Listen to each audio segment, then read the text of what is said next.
up, everybody? This is Logan Hanks with the Living Fully Loaded podcast. I've got a bad to the bone guest for us today, and that's Mr. George Koehl. George, thanks for joining me, brother. Thanks for having me. Absolutely, man. And I got to compliment you too on your beard.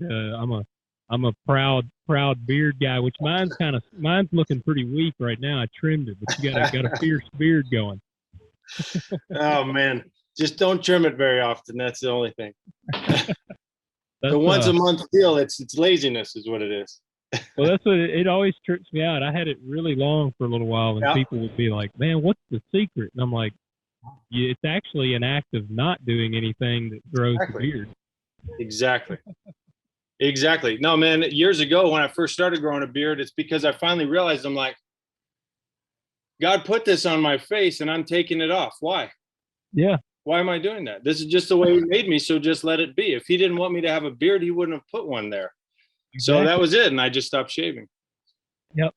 Hey, I'm with you. So, all right, the way I like to start off, we're going to do some general questions. It kind of gets the blood flowing there, get this rolling. Sure. So right. The first one, you got to give up one of three. Burgers, pizza, or tacos. What are you giving up? Tacos. Tacos? It's easy because burgers and pizza are my two favorite foods. Okay. So it was the whatever wasn't burgers and pizza was going to lose. I love tacos. Okay, so you do love tacos, though. I do, absolutely. Okay. I was going to say, so it would still be kind of a sad compromise giving up tacos. Yeah. No, absolutely, especially if it's brisket tacos. But yeah. No, tacos are up there, but burgers and pizza are top of the line. Yeah, man. Hey, I'm with you. All three of them. I love all three. That's why I was like, what would be a tough question? So I pulled in three. No, that's a good question. I like it. All right. You got to watch one film for 24 hours in a row. What are you watching? Last of the Mohicans. Great movie.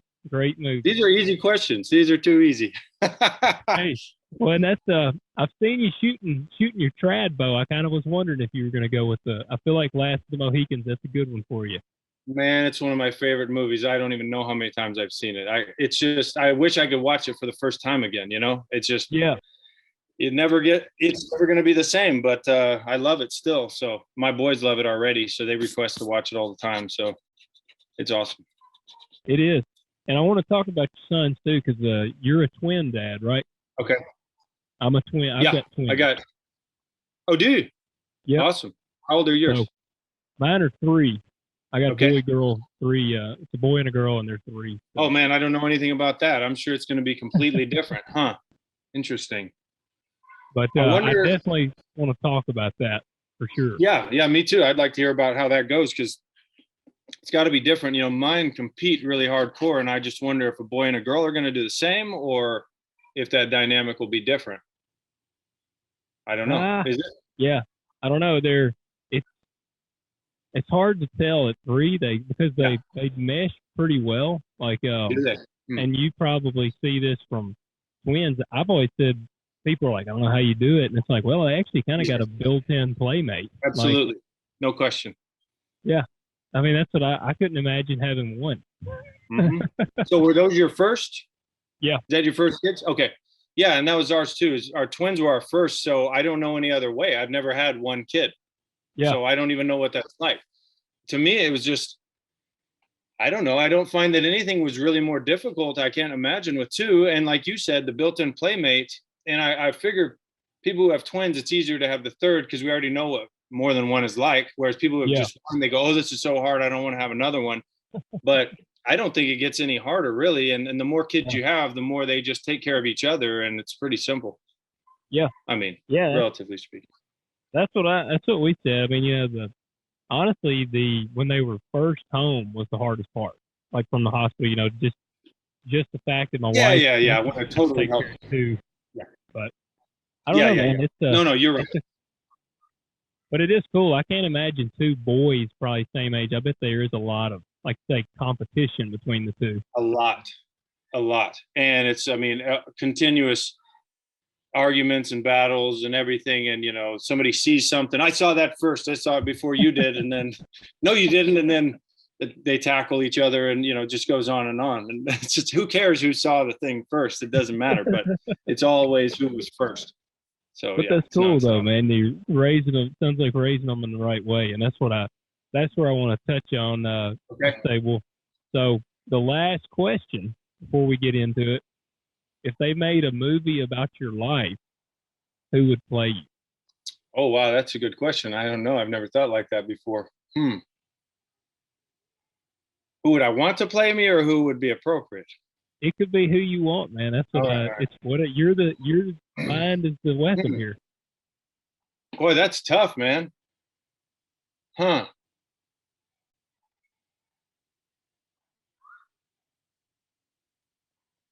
Well, probably either Daniel Day-Lewis or Matthew McConaughey, I guess. Yeah. Them two. I think those are good options. Daniel Day-Lewis. Some people. Yeah. Well, and that's what I've seen where some people said you looked like Matthew McConaughey back whenever you had your hair long. Yeah, it happened a lot.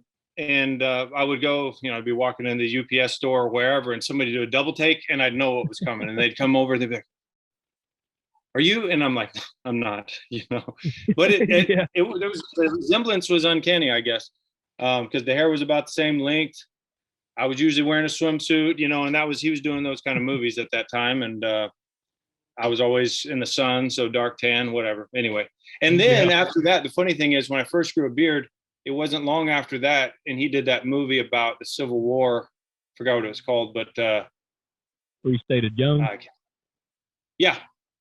And so then I started getting the questions again. I was like, this is funny, because I stopped getting them when I grew the beard, and then he grows a beard, and now I start getting the questions again. But then I shaved my head, and nobody ever asks anymore. So it was only the hair that did it. Yeah. Well, you did, man. You had some locks on you, man. I saw like some of your old videos there. You had some long hair. Yeah. If I looked at a video then, I wouldn't even have recognized you probably without that. I figure. I know. Yeah. I had, well, my whole life, I've either just had long hair or shaved it and then grow it back out and shaved it. I don't know. Kind of for the same reason as beards. It's just simple, let it grow and then shave it off and then start again. Yeah. So, well, man, all right. Well, that's two good ones. Both of them, I like Daniel Day-Lewis and Matthew McConaughey. Which Daniel Day, man, he's freaking. I think he's pretty hardcore. Like I've heard about movies he's in, about how freaking hardcore he gets into character and stuff. So that would be cool. So yeah. Well, he's a method actor, I believe, and he gets fully into character, and that's why I figure he'd be a good choice, because he'd do a good job. He'd figure it out.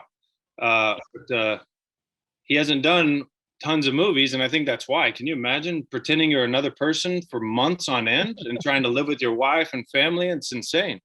Yeah. It's gotta mess you up. I heard when he was playing Abraham Lincoln that they actually had to refer to him as Mr. President and all that. So yeah, man. Well, did you ever see Gangs of New York? Yeah. The movie? Can you imagine being Bill the Butcher for months? People said they didn't even want to go around him backstage because he was just nonstop Bill the Butcher. Yeah. I wouldn't want to be around that. No, because Bill was wild, man. He was a wild dude. That guy, that's a crazy movie. And that New York was really like that. I don't know if you've ever read much about that time period in New York, but I read a book, a biography of a guy named Daniel Drew, who was a stock market trader back in I guess it would have been the 1850s. And it was exactly like that movie. It was insane. Really? It was nuts. And I think generally when people see that movie, they think, oh, they've dramatized and made it crazier than it was. It's like, no, they might have made it a little less crazy than it was. Really? It was out of control. Daniel Drew he basically made a bunch of fake stock certificates one time and sold them all on the stock market to try to get, what's his name? I just went blank on it. Well, he's one of the rich guys at the time who owned the railroads and the ferries and all that. Anyway, he knew this guy was trying to acquire full ownership. So he made a bunch of fake stock certificates, sold them all to him on the exchange, and then ran out of town as fast as possible with duffel bags full of money. And then they basically got cannons and set them up in this house. And they told the town, we just took over the railroad. I can't remember what it was, the Erie Railroad or whatever. And he said, we just took it over. If y'all will help us defend ourselves against, what the heck, what was his name? It's the guy who, No, it's not Rockefeller, but his grandson's mansion, I believe, is in Tennessee. What the heck is that mansion with the huge dining table? Oh crap! Yeah, you got I'll me. think of it I think I know what you're talking about. Vanderbilt. It's Vanderbilt. Okay. It's Yeah. Cornelius Vanderbilt. Yeah. Yeah. So Cornelius Vanderbilt came after him, and he paid a bunch of policemen to come and attack. And then they had all these cannons set up. And he said, "Look, if you'll help us defend this, then we're going to put the headquarters of the new company in this town." So they had this big fight, and the police weren't doing anything. I mean, it was just basically whoever's paying them more, and Yeah. it was literally mayhem. But anyway, what year? What would that time frame? But what years would that have been? That would have been. I mean, I believe that was in the 1850s or 60s. And there was the other thing that's crazy is Daniel Drew. So if you've ever heard the phrase watering stock, which is, they use that when somebody drives the price of stock up, that phrase came from Daniel Drew, because what he would do is he was the first one to bring cattle over the Allegheny Mountains to New York. And when he did that, he brought them to town because everybody wanted steak, and he figured he could make a fortune from that. And so he'd bring them into town, and instead of selling them by the head, he said, no, these are prime beefs. We're selling them only by the pound. And he would go have them lick a bunch of salt and then not let them have water for a day. And then he'd take them by the river as he brought them into town, and they'd each drink 50 extra pounds of water. And then he'd go sell them in New York City. And that's where that term watered stock comes from. But anyway, so he'd bring them in, and he started like a little tavern there with like a little bank that he was operating. And there was just dogs running through the streets, and they were just throwing pig, remains everywhere. And it was absolutely nuts, just nasty. Wow. I'm gonna write down. But that was like where Times Square is now. Yeah, I'm gonna write that down. I'll have to check out Daniel Drew. It's called The Book of Daniel Drew. It's crazy. It's a crazy book. The guy was unbelievable. Is not a good man. I mean, but it's doesn't sound like it. Yeah. And he had all these schemes. Like, it's a lot of our modern securities law is created because of Daniel Drew, basically. It was nuts. Anyway, well, I'm gonna look that up, because that's I always just figured Gangs of New York was kind of, well, like you said, a lot of dramatization or something to it, but so it was actually that wild then. So I think the costumes were probably dramatized. I mean, who's wearing flamboyant outfits like that? I doubt that was the case. Well, maybe, but I mean, who knows? Think about how are you even going to keep the color in your clothes? I mean, they're not. It's not like that Washington scenes. So, but other than, I mean, it was pretty crazy. Yeah. Well, I'm gonna look up that Daniel Drew. Yeah, good luck. Well, all right, man. So let's dive in now to your story. All right. Sure. Take us back first to childhood, everything. Let's go from how you got to the man that you are today. Take us to the beginning there. All right. So let's see. I was born in Abilene. My dad was a Baptist minister at a small church there in Abilene. And he was the youth minister and the music minister. And my mom, let's see, in Abilene, I guess she worked at a runaway shelter and just helped kids that, mess up situations, and help take them in and help get things straight and all that. And I lived there till I was 4. Then my little brother was born while we still lived there. And then we moved to Koehl, and my dad took a job as the minister of music at a small Baptist church there in Koehl. And then when I turned 6, let's see, would have been, it's probably a few weeks before.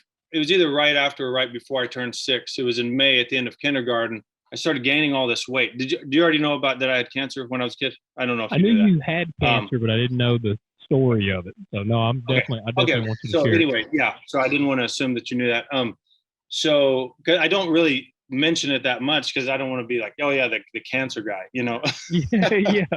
I've known people like that. Everywhere they go, they're like, oh yeah, my cancer, and I'm like, nobody wants to hear about it. But anyway, well, I want you to share it. Yeah, we will. Yeah, no, it's a good story, so I will tell it, and you want to hear it, so I'll tell it. But so anyway, I was only 6, so I probably weighed like 40 pounds, but I started gaining this huge belly. And, just a skinny kid running around playing all the time. And it was weird. I just started gaining all this weight in my belly. And so my parents thought something must be wrong. So they took me to our pediatrician, and he felt all over my belly. And he said, there's tumors everywhere. This is major bad. You need to get him to the hospital immediately. And So we immediately went up to Scott and White Hospital in Temple, Texas, which is about, maybe 40 minutes away from Koehl. And the doctors, they did a biopsy and really quickly found out it was called Burkitt's lymphoma, which is a super fast growing cancer. And if I remember correctly, the tumors double in size like every 24 hours. And so it was already 20 pounds and I was only, it was that small. And so they basically said the chance of survival is 0. You need to get your family here and everybody say goodbye right now because he probably won't be alive tomorrow, So this is it. Get everybody together, say goodbye. And they put me in ICU immediately because the tumors were growing so fast that it was pushing up on my lungs and I couldn't breathe. And, they're filling up with fluid. I was basically dying, I was right there at the edge. And so the tumors, the thing is, they were everywhere. They were like in and around my intestines, in and around my kidney, liver, stomach, everywhere. So it wasn't like you could just take it out with surgery. It was just all over throughout the whole thing. So they told my parents, they said, look, we at least want to try something. Don't get your hopes up because he's dying, but let's try to just pump him full of a massive dose of chemotherapy. They said, we want to try an experimental thing, just pump him full of so much that probably, honestly, the chemo will kill him if somehow the cancer doesn't, but we might as well try. And if somehow the chemo doesn't kill him, then it's going to destroy all of his internal organs because there's going to be so much of it. It's just going to poison and kill everything. And he's probably going to end up with severe brain damage, be mentally retarded, have basically have to live on bags for the rest of his life because all of his organs will be destroyed and he'll definitely be sterile. So I told my parents all this and they said, do you want to try it? And they said, let's try it, And so they signed off on all these papers and said, they were okay with it. And then they sat down in the hallway at the hospital and just started reading their Bible and praying. And the doctors were like, okay, y'all need counseling. You're in denial. Because they were used to parents just screaming and cussing them out and all that stuff. And my parents were staying calm. Yeah. And they said, no, we're not in denial, but we believe that God can heal him. And that's what we're praying for. We're praying for a miracle. Anyway, I believe my mom told me later, and I could be wrong a little bit on the way the story went, but I believe my dad told my mom at that time, my mom's name is Diana. I'm George the IV, by the way. So my son is George V. So my dad, George III, says to my mom, he goes, Diana, I need to confess something to you. I've been praying for God to move in our church in a big way, and I'm afraid this might be the answer to my prayer. So anyway, so they start pumping me full of all this chemo and they're draining this fluid from my lungs in the early morning and in the night. And I remember to this day, just like counting down the hours between each lung draining because that needle was huge and it went straight through the ribs into the lungs. I still have a big scar from it. And anyway, so I was. You were conscious when they were doing that. Oh yeah, yeah. So it's funny about this too. Well, I'll get to this in a minute. So I'm glad you said that though, because when I first got in there, they said they had to take my blood and they said, do you want to have your finger pricked or have a needle go in your arm? And I said, which one hurts less? I was just a little 5 or 6 year old kid. And they said the finger. And so I had them do that. That was miserable, just having them just tear at your fingertip.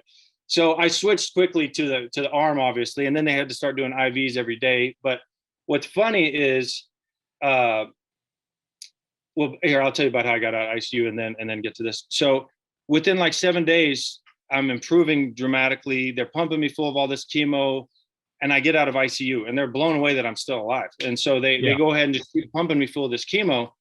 And they're looking at these charts with my parents going, okay, the cancer is being killed by this chemo. Because we were blasting them. The amount they were giving me was outrageous. And they're like, the cancer is being killed by the chemo, but none of his organs are being damaged at all. It's like the chemo is choosing to only kill cancer. And they're like, chemo doesn't do that. Something's wrong. And my mom's like, nothing is wrong. We told you we're going to pray for a miracle. This is a miracle, And the doctors are like, it's not a miracle. It's an anomaly. And my mom is like, whatever, And so, one of my doctors was agnostic and one of them was atheist. And so they were not going to, buy this miracle idea. Anyway, so then, I have to, like I said, get IVs all the time. And finally, they put a central line in my chest, where you just get the tubes going in. And I started having to do spinal taps really often. and something called a bone marrow, where they basically stab a big needle in your hip bone, which hurts like crazy. But anyway, I realized pretty early on that I didn't like the way anesthesia made me feel, local or otherwise. And I said, I would rather just be poked once than twice anyway. So let me just deal with the pain instead of giving me any pain meds or local anesthesia. And the doctors were like, what? A little kid can't make that decision. My mom said, he wants to go without the pain meds, let him go without the pain meds.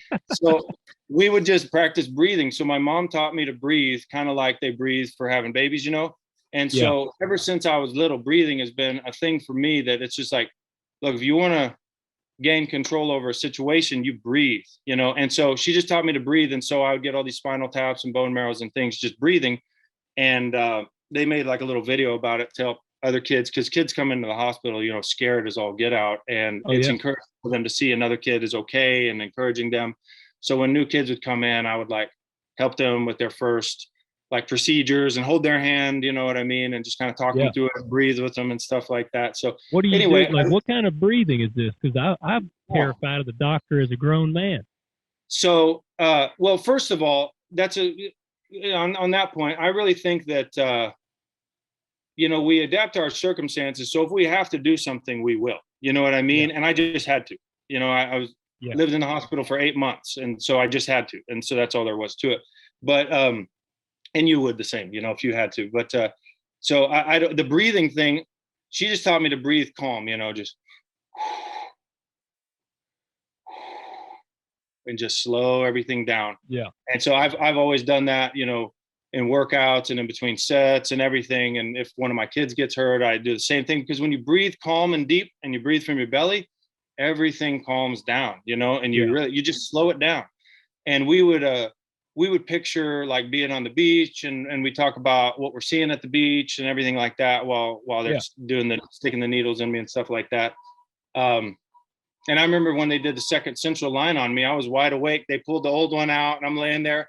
And the funny thing is, the hospital was under construction. So it was me and 2 doctors went down to like a closed section of the hospital. No lights were on. And it was like the rafters were all hanging out. It's like something out of a horror movie. And I'm laying on the table. It's just me and these 2 doctors. But anyway, the whole time they're like, oh, this isn't working. And I remember them discussing, and they finally ended up just giving up and saying, we're not going to do another central line. But anyway, so after 8 months, it's funny too, because now I discovered like Wim Hof in the last couple of years, and I really took to that, because I'm like, oh, wow, this is what my mom taught me as a kid. I didn't know that anybody else did this, It worked for me, but I didn't know it was a thing. So anyway, after 8 months, the cancer is completely gone. I've got no damage whatsoever. And we have this big party at the hospital, because I've missed my whole first grade year. Basically, I'm in the hospital, and my dad was like the friendliest guy ever. He knows everybody in the hospital by name, and just a super nice guy. And so it's like we're family with everybody up there at this point. And also because it's a rare case, like it's not like people get this or survive from this very often. And so they gave you like no chance. Yeah, exactly. And so everybody's like on this team. And so we had this big party and cake and balloons and everything, and all these doctors and nurses come and celebrate. And then they want to study me for years after, because they want to see what happened, because it doesn't make sense. And so they say, we want to see them every few months and run CAT scans and all this stuff over and over. And also to see if some sort of later residual damage starts to happen to my organs, for instance, because it didn't make sense to them that it never did. So anyway, like the week after I'm done and we're out of there, they do their first checkup. And lo and behold, okay, by the way, Burkitt's lymphoma does not recur. It's not the type of cancer that comes back. When it's gone, I'm no more likely to get it than anybody else. And it's a super rare form of cancer. So it's weird that I even got it once. Anyway, all gone. A couple weeks later, we come back for a checkup. They do a CAT scan, and I've got it all over again. But this time I've got it all up my spine instead of in my abdomen. And it's all over the spine. And they're really upset, because they're upset that we did the party and everything. And so they tell my mom, they say, look, the first time was like the worst we ever saw, and this is worse than that. You need to go home, get a good night's sleep, and come back. And we want to get some other angles on the CAT scans, because we didn't expect to find anything, but we want to get all our measurements. So we go home, and if you've ever been a part of a prayer chain or know somebody who's sick and people call, and there was a lot of people all over the world, you know how those work, just praying for you. And so that night, everybody got phone calls and everybody prayed for me. Come in the next day for the next CAT scan, and it just shows a cloud, like fog. You can't see. There's no image of my spine and anything. It's just fog. And they're like, what the heck is this? And so they say, all right, come in tomorrow. We need more pictures of this, and so we can see them. And I come in the next day, gone, completely gone. No more tumors at all. They literally just straight up disappeared. So I always figured that God was just like, you could call the first one an anomaly. You could say maybe the treatments just somehow worked without damaging the body, but try this. It's here one day, then you see a cloud, and then it's gone. And it was as clear as day. I mean, the tumors were there, and then they were gone. It's not like there was any discrepancy about that. So that year they had like that Children's Miracle Network telethon thing they do, and so I was like the feature kid on that. And so they interviewed my doctors, and it was funny because one of them goes, they said, now, would you say that this was a miracle? And he said, well, I wouldn't call it a miracle, but it was pretty miraculous. And he was dead serious. But anyway, so that was a long story, but that was a pivotal point in my life. But wait, so did the doctor get saved? Did they get saved, or they stick to their guns? It's interesting. So the atheist, last I checked, was still atheist. But you could see that his mind opened some. Maybe he went from atheist to agnostic, and the agnostic went from atheist or from agnostic to believing in God. And, I was only 6 at the time, and I had faith, but I didn't, I wasn't having those conversations with them. And heck, I mean, that might be a large part of why I was healed, is because I had the faith of a child, because I was a child. I just believed. Why would I not believe? I never expected to die, Yeah. But my mom told me that he told her at one point at the end that he said, I believe more like y'all than you can imagine now. And that's all he said. He wouldn't expound on it, but whatever that means, I don't know.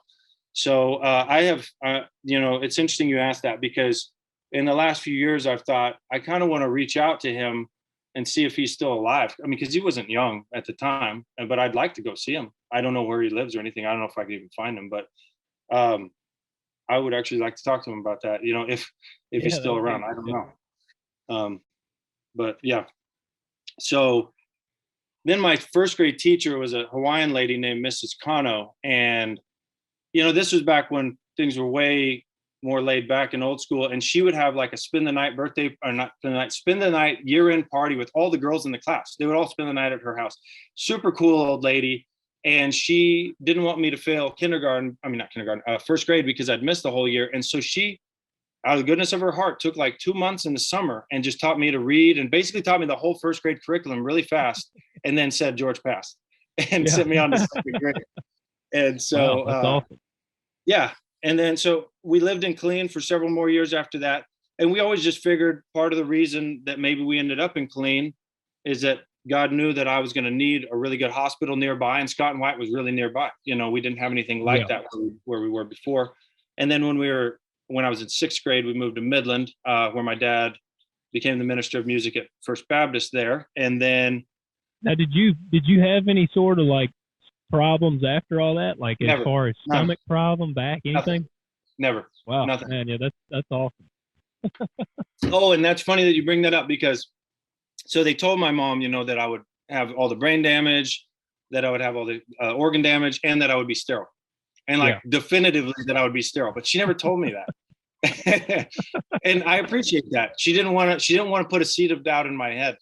And I appreciate that. And so what's funny is, right when we got married, I got married real young. I was 21 when my wife and I got married. And so my wife was not keen on having kids right away. She kept waiting and waiting. Let's wait. And so I don't know how many years went by, at least 10.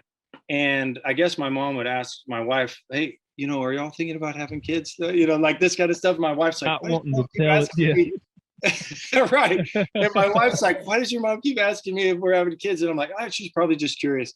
And only after she got pregnant with the twins did we find out the reason she was asking is if there was a problem, she wanted to say something and say, look, I didn't ever tell you before, but what's funny is so my wife got pregnant with the twin boys, which I always figured was God just saying, look, not only are you not sterile, how about twin boys? Let's just yeah. Oh yeah, how fully cured you are. But anyway, so I lived in Midland till and Midland's out. It's halfway between Dallas and El Paso. It's Okay. West Texas. And a lot of times people say Midland, Odessa, because if you're not from there, it seems like they're the same. That's like saying East West, because Midland and Odessa generally are like, I don't want to say enemies, but like rivals and everything like that. They're very different communities. They're 25 minutes approximately away from each other, but they're totally different towns. And football is real big out there, high school football. And you've got, Odessa Permian, Midland High, Midland Lee, Odessa High. And it's a big rivalry. So it's not, we're not the same town, but it's out there. It's near New Mexico, I'm with you. I was going to say where I'm at. I'm in Munford, Tennessee. Memphis, Tennessee is about 25 miles from here. And that's usually how I correlate to people, like where I'm from. I'm like, well, it's about 30 minutes away from Memphis. Right. But Munford is nothing like Memphis. Like we're a rural town and country, and Memphis is your like city. So sure. No, I get it. Yeah, we're close, but we're not the same. Yeah, no, it's that's a good analogy then. Do you want me to just tell all the way up to the present? Is that what you want me to? Yeah, man. Yeah. I'm enjoying it. Yeah, I'm not trying to get long-winded, but just cut me off if you need to. No, I like it. That's whenever there's something, I jump in, and I'm not trying to be rude jumping in. That's just no, and I don't want to just go on if you don't want me to. Then I went to after I graduated high school in Midland, I went to Baylor in Waco, and college. It's a different subject. I don't know what's going to happen with college. I feel like college is a relic of the past in a lot of ways. I'm not trying to go on a tangent here, but in the 1850s, if you wanted to get educated, you needed to go where the scholars were, which you meant you physically needed to go to the scholars, and you needed to learn from them. And then at some point in the mid 20th century, it became feasible for the common man to get a college degree, and it was affordable for the common man to get a college degree. And so our parents' generation put themselves through college while working, because it was no big deal. It was a few $1,000s total. And so we got a lot more college educated people. But then somewhere along the way, everybody decided that everybody needed a college degree. And anybody who understands supply and demand knows that if the supply is excessive, then the value of the item goes down. Meanwhile, the cost of college has gone through the roof because, of course, the demand has gone up. And then the other reason is because it's financed now. It's like if you have a real estate market that doesn't have financing available, prices stay low because people have to pay cash. If you have a college market where people have to pay cash, the prices stay low. But if the government says, hey, we'll pay for it for you, and you just have to pay $150 for the rest of your life, then suddenly everybody can go. And so the price can go way, way up. And then, of course, the colleges go, hey, and we have the nicest student life center and the most scientific experiments going on. They're just blowing all of our money on stuff and making our tuition massive. Meanwhile, you can learn more just by watching YouTube videos than you can by going to college, just so you can get a piece of paper for what, to sit in front of a computer and push papers? I don't understand it. But anyway, I'm glad that you brought this up. No, this is like a golden tangent of mine. Like, really? My brother-in-law has been talking about this. College, which I did not go to college. I actually went to tech school. I went to vocational school, and because I was a machinist for several years before I came back. I'm a farmer full time now.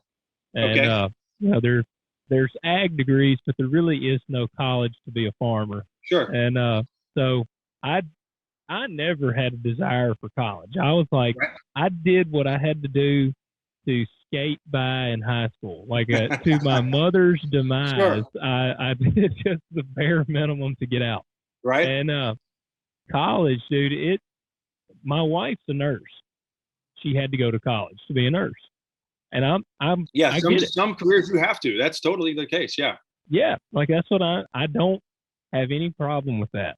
But I have a problem with I got a couple of axes to grind on it. One of them, I think some people see college as a way to prolong childhood or Agreed. avoid That's what it is. becoming an adult. It is, man. I mean, I have good friends that went, and all it was a party. I mean, like a 4-year party that ended up taking like 6 years to graduate. So absolutely. And then like you say, man, they got like $40,000 worth of student debt or $100,000 worth of student debt, and they're paying $100 a month, till they pretty much die on there, and like half of them get out and don't even use the degrees. Yep. No, I think it's so that thing you brought up about the adolescence, that's a big thing to me too. So I find I have a belief that there are rules and there are laws, and God makes the laws and man makes the rules, and rules can be broken, but laws cannot be broken. You can break yourself against them, but they can't be broken. They're universal. And so you can fight them all you want to your own demise. Anyway, one of the things I find is in the natural scheme of things in the universe, you don't get freedom without responsibility. They always come together. But things like college provide an arena in which you can get freedom without responsibility. And that's teaching you to live in a bubble of non-reality that is not training you to be an adult at all, because it's allowing you to basically do whatever you want without the responsibility to answer for it. And most kids, bills are paid whether by parents or by the student loans. Either way, you're literally living day to day, not having to take responsibility for that freedom. And so it does a few things. One is it tells you that this false reality is real reality. And then you can go around, and then if your college professors are putting other false reality ideas into your head, those sound even more plausible because you're living in a false reality to begin with. So you're very susceptible to falsehoods and thinking. And then you get out of college and you've literally, ground out 4 years of habits of ways of thinking and acting and being that I honestly think it's like, man, a lot of me feels like sending kids to college is just almost like rolling the dice these days. I mean, you're sending them to these professors who may or may not have they may literally be at exact opposite ends of the spectrum regarding the morals and ethics you've tried to teach your kid. And then at the same time, and meanwhile, they're living in an ivory tower, protected from reality. It's not like they're entrepreneurs or something. I mean, they're on tenure, just living in it. It's a false reality also. Anyway, so they might believe it. But on top of that, you can develop habits of staying up super late, drinking heavily, doing a lot of drugs, all these things that are not conducive to adult life. And habits are strong. They don't break themselves. And I really feel like if you think about it, the history of the world, thousands of years, when you grew up, you had freedom, but you also had responsibility at the same time. And then people would get married and have kids, and now you're suddenly responsible for a child.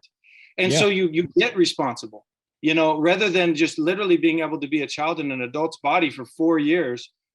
I think it's dangerous. I think it's playing with fire, and it's not anybody's fault necessarily. I'm not saying somebody's like set this up on purpose, but we have to be aware when society is making transitions that make certain things that used to be of value no longer of value, and maybe even of negative value.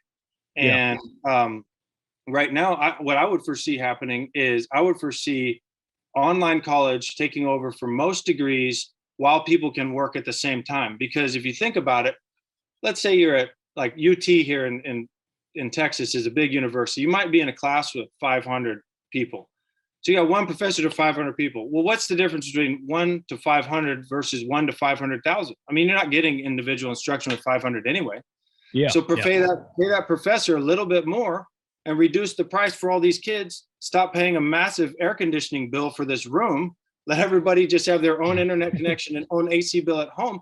Reduce the price. The school makes more profit. More kids can get a degree for cheaper, with no debt, and one of the worst things is when you graduate from college, you have a degree and no experience, and everybody goes, "Oh yeah, sorry, we want someone with 2 years experience." Well, how are you going to get experience if you never get hired? So it would be good to get 4 years of experience and your degree. But like you said, I mean, there's degrees like accounting and medical and legal. They absolutely have to have degrees, but general degrees, I don't know. The truth is, the quality of education, I think, is going down. It's not going up, but the price is going up. I mean, just look at the lies people fall for all over the place in public. It's like failure of logic. I mean, what did they learn in college? Not how to think, apparently. No, most of I'm them. blown away. Oh, dude, that college, and I don't know what's going on with the professors. Like, that's what I've wondered. I mean, it's like they're removed from reality. Like you said, it's like they're in their towers, because that's where you see these kids that are in college and, look, man, like, world peace sounds awesome. Like that sounds great. Exactly. And I wish that was like a reality. Sure. But unfortunately it's not. And like these college kids, they get like in their head this crazy, like, and I'm saying world peace just kind of as an example. Yeah, just an example of an ideal. Absolutely. Yeah. Like, and that's how they do. I mean, and it's so crazy how it's gotten, we've gotten to the point now where you can't even disagree. Like, that's what drives me nuts nowadays. Like, I'm in a little group on Instagram there, me and some guys, we kind of talk, and we were debating the other day as friends, like, no bad will. I am a staunchly pro-life person. Like, I am staunch about that. And one of the guys, right, he's pro-choice, and we were just kind of talking, and neither of us got mad. Neither of us told the other we were threatened and needed to go hide in a corner in a safe space because of their thoughts. And that's, both of us were like, why can't people just have these discussions? And college, man, I feel like, I don't know, some of that crap starts there, I think. Like, they kind of, it's like a cesspool in a lot of ways. I think so too. I really think the reason, it's funny you bring this subject up, because that's what I've been thinking about a lot the last couple of weeks, is people's inability to have a conversation. And what I was talking to a buddy from Colorado, and he said something about, he said, I consider myself right wing, but now my right wing friends are calling me left wing because I have this opinion. And I said, you need to stop thinking of this right and left thing, because that is a continuum that is made up to pit you against each other. And there is, left and right are just different versions of limited freedom. Would you rather have social freedoms and not economic freedom, or economic freedom and not social freedom? No, thank you. Freedom, please. All of it.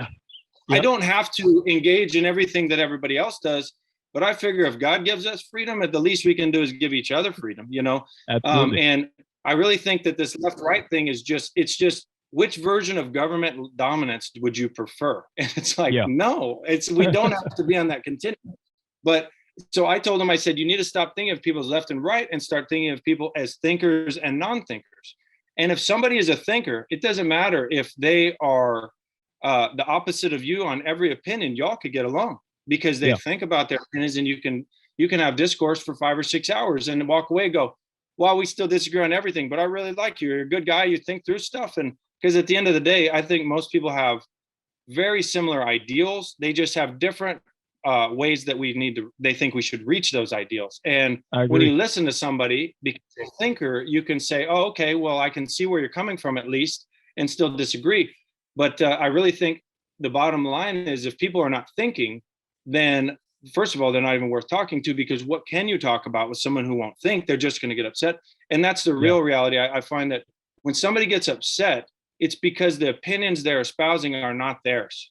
And so they don't know how to defend them. They're like, look, it's just the way it is. It's like, somebody else told you and you don't know why. So you're upset because you can't even express the reason for your opinion. That's the problem. If you could think about it and express it, you'd stay calm and say, oh, you bring up an interesting point. I think I still disagree, but at least I can see the logic. Anyway, it's the thinking, non-thinking. And I really don't think that college is teaching. If you think about it, in the 1850s, if you went to college, you had to learn to think. I mean, you were reading the classics. You were having to read Plato, Aristotle, everything. I mean, all the classics, and all of that is about logic. And why is logic not a subject in school? Logic is got to come back. The pendulum always swings too far, and it's so far up here, it's bound to be swinging back real soon. I feel hopeful. I hope so, man. that was what I did hear. I think it was Dan Crenshaw. He was talking on I want to say Free Range American podcast. I was listening to him on there, and he talked about Okay. there's a surge of conservatism that's going to come back. And now I mean he would obviously hope so because he's on the right side of the fence, but like he believed that because the guys were like, "You really think so?" Because which I've talked to some friends about this. I feel like it almost has to. It has to reach a breaking point. Like I agree. things can't. I feel like our society is like bending so hard right now. Like say at some point it's going to break, and it's either going to break. I don't know, man. I'm a believer in the old saying there. Strong men create. What is it? Strong men create soft times. Soft times create weak men. Times. Good times, yeah. Good times create weak men. Weak men. That thing. Like I believe that, and I think that we had a lot of hard men. You know, that World War II era and stuff. And man, things have been great. And so we're in the. I would say we're in the soft times that are so soft that it's about to create hard times.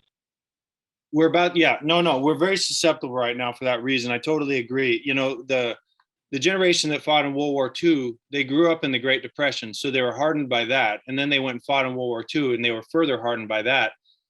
And then they set out to give their children a better life. Well, the problem is the assumption of better life was typically easier life. Yeah. And easier life does not necessarily mean better life. And that's the problem, is that humans as a natural way seek the path of least resistance. And they seek the path of least resistance, but in the Great Depression, the path of least resistance was still super hard. And in World War II, it was still super hard. But what they did was they created so much because of their grit and their fortitude and just all of those characteristics that the hard times created. They created a very nice situation and they weren't conscious of the reality you're talking about and say, wait a minute, it's important that our kids suffer. Yeah. Because if they don't suffer, then there will be moral decline and everything else that falls from that because, well, like you just said, I mean, but so anyway, I think that's the problem is societies repeatedly do that. And I see it happen with parents and children as well regularly. Parents create, again, they try to make a better life for their kids. And I have one of my businesses. I'm a personal trainer, and I train clients. And generally, if you can afford a trainer, then you're doing well. You know, you're at least middle upper class, if not above. And so what I find is, over the years, I've seen a lot of my clients' kids grow up, and sometimes we have a discussion of, my kids. They say my kids are not turning out the way I was hoping, and all this kind of stuff. And it's all I can do to not say, okay, the way you are, what made you that way? Well, all that hard stuff. You literally gave your kid the exact opposite scenario. That's like saying, I want to bake this chocolate cake, and instead of doing this recipe, I'm going to do the opposite of this recipe and hope that it turns out to be the same chocolate cake. It's not going to be. And it's sad because it's good people with good intentions that just didn't think about, what am I making here? Because it's one of my favorite sayings. I don't know if it's a saying, but it's my principle that I base all my training off of is adaptation is specific to the stressor. And if you don't apply the right stressors to induce the adaptations you want, you're going to get different adaptations. Yeah. If you want to get a big bench press and you go running 10 miles every day, it ain't going to happen, whatever. It just, you know what I mean? Just, you need to be specific about the stressor. But anyway, and everything in life is just adaptation. And so, whatever, raising kids is the same thing. It is. Well, that's so we got off on the college thing. Well, I'm glad, man. That's because I've actually been hoping to get a window with some guest. I didn't even know when it would happen. I've been hilarious. I'm ready to get on a college tangent. So whenever you started, I was like, here we go. So if you're not careful, glad. I'll get on all sorts of tangents. So let's, keep me on track. So you go. Well, hey, before we finish the college thing, I'm gonna say, see, people, y'all heard our frustrations. So I know there's more people out there. I told my wife, I said, I'm going to eventually get enough people together and we're going to freaking change some college or something. It's going to change. Yep. I think you get enough people, man, I think you can. So you go to college. Yeah. No, you go. Well, finish. Say what you're going to say, and then let's continue. No. All I was going to say is the forces of change like this, they don't even require us. It's happening. It's going to happen. It's an inevitability. That's my opinion. One of my favorite books that I read back, I guess I read it in 2004. I think it was published in 1998. It's called The Sovereign Individual. What's up? You need me? My boys just came in. Y'all go back in there. I'm having a conversation. So it's called The Sovereign Individual, and these guys are phenomenal. If you haven't read any of their books, I would highly recommend it. There's one called The Great Reckoning, one called The Sovereign Individual, and then one called Blood in the Streets. And I think Blood in the Streets was written in the early 80s. The Great Reckoning was probably written in like 91 maybe, and The Sovereign Individual was written in 98. And one of the authors is dead now. He died a couple of years ago at the age of like 90, I think, something. Anyway, they're extremely well read. And James Dale Davidson and William Rees-Mogg are the authors' names. But anyway, they're extremely well read in history, and their perspective is just way, way, way back to where they look at the cycles of societies and histories and economies and countries and empires. And they make really, really good long-term predictions. And their predictions in their first two books in the early 80s and in the early 90s were just unbelievably accurate. And then the ones that they made in this 1998 book also were, but I think the book was discarded because it sounded like a lot of the books that were like, the internet's going to change everything. And so on a superficial level, it seemed the same, but that's not what they were saying. They were predicting the rise of cryptocurrencies. They were predicting the slow weakening of what they called the welfare states throughout the world. And they were predicting the gradual ending of employment in a traditional sense, and that we're going to move more towards lots of micro businesses, contract labor, all that kind of stuff, instead of hiring somebody. Because if you've ever had to fire somebody, it's a mess, you know, and you have to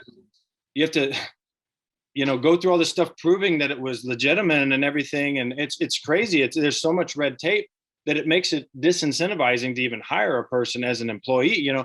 Anyway, the point is there's enough things that are aligning that I think what we're going to have is more and more contract laborers. I didn't mean to get on the sovereign individual thing because there's a whole lot of cool stuff with that book. But the one thing that I was going to point out is that they are talking about the rise of all these micro businesses and the lack of physical location mattering. That was one of their main things, is they said, you can have your customers in this country, your corporate entity in this country, your manufacturing in this country, and live in this country.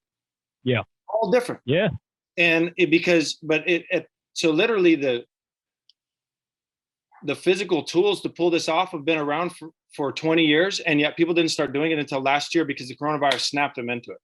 It was for the first time like, oh, wait, we can just do Zoom meetings and we can just work from home. Can you imagine? I'm glad I'm not in office real estate business right now.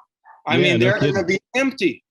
It's crazy. And then the companies can pay less salary. And then all these employees, they can go work. They can, instead of buying an expensive house in a big city, they can go live in a small town with one stoplight and have a nice, slow quality of life and do all their work on the computer and anyway. Point is I think we're going to move more and more that way. And when you're hiring the best person for the job, like for a contract labor job, you don't go, let me tell you about, where'd you go to college? Let me see your GPA. Nobody cares about that. They're going to be like, what was the last job you did? Oh man, phenomenal. You're in. And so I think that college is just going to become less and less important. And if there's no demand for it from people that are hiring, then why is there going to be demand for it from people? Who's going to go pay $150,000 for something that is not going to make them $150,000? Yeah. All right. Man, I hope you're right. I hope you're right. I do. I'm right. I hope you're right. I am right. So, all right. Maybe I'm wrong, but I hope I'm right. No, I'm hoping you're right. I'm holding on to that. So we're marking our words here. When it happens, we can come back to this moment and say, we called it. You called it right here. So I graduated from college and I kind of rushed it at the end. I got to where I was like, man, I don't even want to be here. I feel like it's just a waste of my time, but I thought I should hurry up and graduate, especially because my wife's dad is a PhD and her sister's a PhD. And I was like, okay, you can't be marrying into this family with no degree, you know? And so I just rushed and finished up real quick.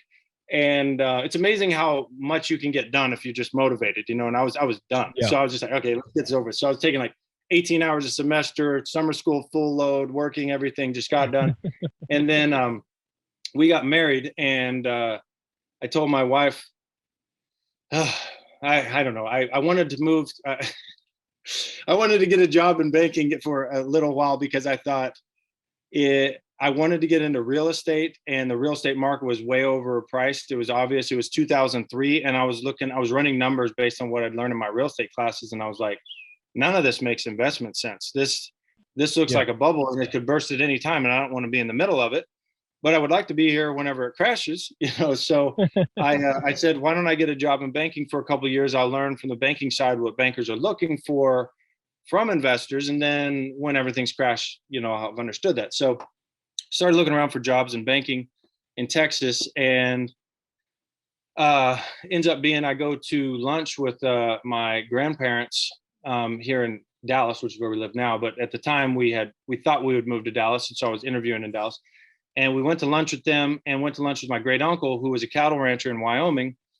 And I'd always idealized him, and I'd always idealized Wyoming. Every time we went up there, his fingers, you know, are as thick as two of my fingers, and he's just super tough old guy. You know, John Wayne used to buy his cattle from him, you know, and he had Thanksgiving at John Wayne's house, you know, and he's just an old school dude. And every time I'd go to his house, I just listened to all his stories, and, you know, buying and selling cattle all over the world, because I guess in his day, you know, he had one of the best eyes for cattle in the country. And so he would just be all over the place, basically, as kind of the go-to guy. How many cattle did he run?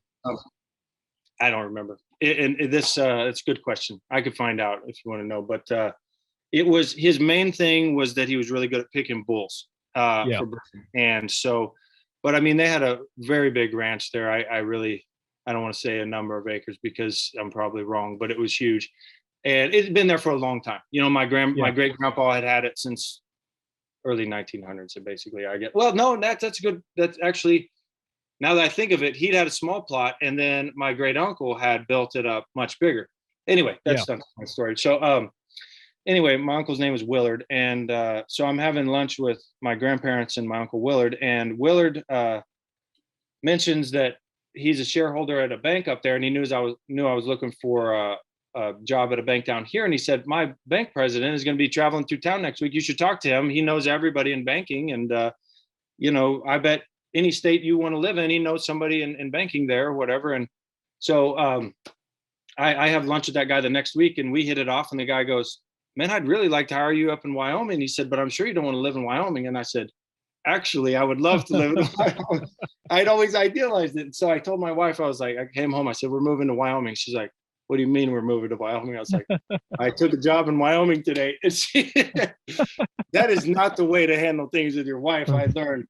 Yeah, that would go over well if I did that to mine. First lesson of marriage learned. Terrible idea. So anyway, we moved up to Wyoming. She was nice enough to go along with it. And we lived up there for 2 years, and we lived 30 miles outside of a town of 5,000 in the middle of nowhere. And in Wyoming, the middle of nowhere is genuinely the middle of nowhere.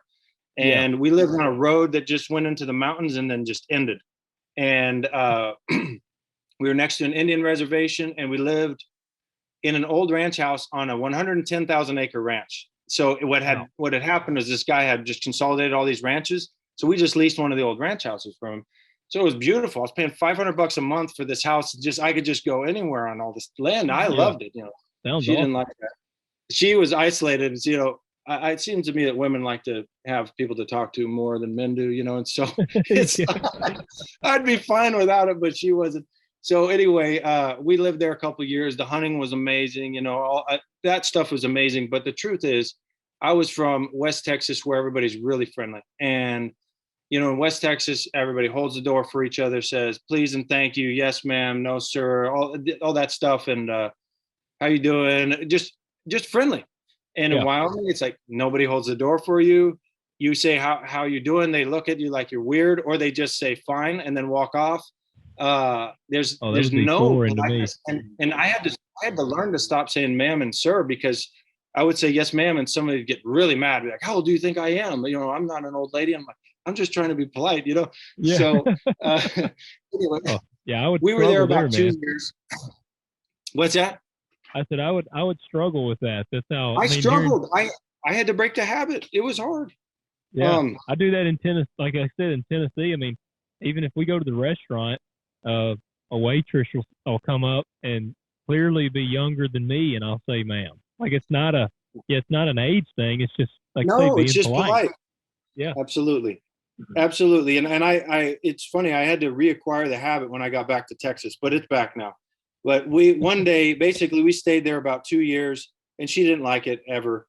And there was one day in February of 2006, and I was outside shoveling snow and it was 26 degrees below zero. And I said, you know what? I think I'm done. And I got home that night and I said, you want to move back to Texas? And she said, yes, I've been wanting that since we moved here. So we came back here and, man, I feel like this story is too long. Is this really what you want? Yep. No, I like it. Keep going. You're doing good. So we moved back to Texas, and what I said was, well, the real estate market hadn't crashed yet. You know, I had been hoping it would, or not hoping, but just expecting it would. And it's February of 2006 now, and it's still just going higher. And I began to think, am I the one who's insane here? And so I said, well, I know fitness. That's been my passion my whole life. I might as well, I'll get a job, personal training when we get to Dallas, and I don't know, we'll figure it out from there. And so I did. I got a job personal training at a big gym here, and then built up a client base. And then a friend started another gym down the street and invited a bunch of us to go over there with him. And I said, sure, all right, I'll go over there. And most of my clients followed me. And then that business went under about 6 months later. And I could see it wasn't going to do well because he was not operating it well at all. And so I went around town and found another gym and ended up there. And my wife was personal training at the same time. And so we did that for several years. And then I'll probably rush through the next couple of things. But basically, when the real estate market crashed, I realized that, basically, I mean, it was finally time that I could get into that business. And so I thought, okay, I'll get into this. And prices dropped way down. And then lo and behold, banks didn't want to lend. They'd wanted to lend on all the dumb stuff before. And then now that you could buy condos that were 200,000, you could buy them for 70,000. They don't want to lend on it. And I'm like, guys, I can cash flow this at outrageous rates. Lend me the money, and they wouldn't do it. And so it was a real downer. And so what I ended up doing was I partnered up with the guy, and we went around and basically leased and subleased condos from owners who weren't able to sell them, and just furnished them and then leased them. And so we kind of fell backwards into what's called corporate housing, and I didn't even really know what that was. And then anyway, did that for several years. We ended up building it up to a decent level in Dallas, and then we made the mistake of expanding to Houston the year my sons were born, and the oil market started crashing shortly thereafter. And I didn't know how heavily dependent Houston was on oil anymore, and it wiped us out. We had a good business going, and it rapidly, positive cash flow turned to negative real quick, and everything that I spent all those years building up started getting eaten away faster than I could have imagined. It was like, going away at 10 times the rate that it had come in. And so I did everything I did to try to catch the falling pieces. And over the next few years, just tried to save the thing, and it literally all fell apart, and I lost everything I'd ever made in it. And it was one of those things where I got real low because I'd put, like, I guess 9 years of effort into it. Like I say, I accelerated through this explanation because there's no reason to go into the detail here, but worked really hard. And, for a long time there, I was working 100 hours a week, every week. And I kept telling myself and telling my wife, it's worth it because I'm paying it forward for someday. And I sacrificed today for tomorrow over and over again. And that, I don't know if that's ever worth it, but it's certainly not worth it when you end up losing everything that you gained. So did that cause a lot of friction? How'd your wife deal with that? She was really nice about it, but I'm sure it was causing damage. And she was handling the twins by herself, basically. And, we were both working really hard, but you can't go back and do anything over again. But I think I was in the wrong for having handled the situation this way. I should have altered priorities, but I don't know. There's a saying I say to myself sometimes, it's every fool must learn. I mean, how are you going to learn but by doing? And so, I tend to make a lot of mistakes because I try things and then I learn what not to do. And I sometimes think that the most important thing, especially in business, is to learn what not to do. It's not what to do, it's what not to do. Anyway, that's actually a solid point though. Like, and that's something even today I thought about, just the little post I put up of that truck. I actually talk about baptism by fire. And I believe, man, I'm a believer in the baptism by fire, and that's because I'm the same way. There's a lot of times where I'll just dive in, or I'll agree to do something, and then I'm like, what the heck am I doing? Like, this was a mistake. Absolutely. Or sometimes it turns out to be awesome. It turns out to be something that was great that I'm glad I did. But I'm with you there. Well, it's probably somewhere around 2000. I read a lot, by the way. You probably figured that out. So around 2000. So books end up influencing my thinking a lot of times. And I feel like God somehow like puts the right books in my path at exactly the right time. It's so crazy how often it's like, oh, this is the exact book I needed right now. This is me 10 years from now. And so he's going to save me the trouble and like teach me all this all the time. So in 2005, I read a book that said, ready, fire, aim. And I was like, oh, that's perfect, because most people are just ready, aim. Yep. And they never take a step. And I'm like, how are you going to learn to do anything unless you just do it? Yeah. And so, I've got my beehive. I don't know how to take care of bees. I just try, and I'm learning as I go. And that's how anything goes. And nobody can, that's one of the problems with our society is we've started to think that knowledge is the same thing as wisdom, and it's not. Wisdom can only be acquired through experience. Knowledge can be acquired through a book, but it's darn near useless without wisdom. And so I am a believer in just going for it. So, I guess I'd rather have regrets of things I did rather than things I didn't do. But I've learned, and that's all, at least I can say I learned. So as that business started to fail, it's an interesting thing because it's the first time in my life that I ever remember getting low. Like before that, I always felt really resilient. And the truth is, in retrospect, I realized I was arrogant. I didn't know it. But who that is arrogant knows it? You're just not aware of it. Yeah. So humility started to come into my life through being, I would say, humiliated, basically, because everything I built was falling apart. And there was one day, it was in February. No. It was in December of 2015. And anytime I would have a problem, I would sit down and go, okay, all right, how am I going to figure this out? And I'd just start writing out plans and I'd figure it out. But this time I had to come up with some amount of money by Friday that was exorbitant, and it was Wednesday. And I finally realized there's no way I can figure this out. I've always been able to figure it out, but this time I can't. And I started like shaking. And I had always heard of people say, talk about things like panic attacks. And I was like, oh, that's ridiculous. You're just being weak or something. And that was my attitude towards it. And I was like, okay, maybe that's what this is. And so I put my pen and my paper down. I pulled out my Bible and I said, God, I don't know what to do. It's like the first time in my life I was like, I don't know what to do. I'm scared and I'm helpless. And I felt like it was no audible voice or anything. I know some people say they've heard God's audible voice, but I didn't hear an audible voice. But it was as clear as day. He said, you know what, George? He said, years ago, I put some things on your heart. And instead of trusting me, you tried to build your own castle.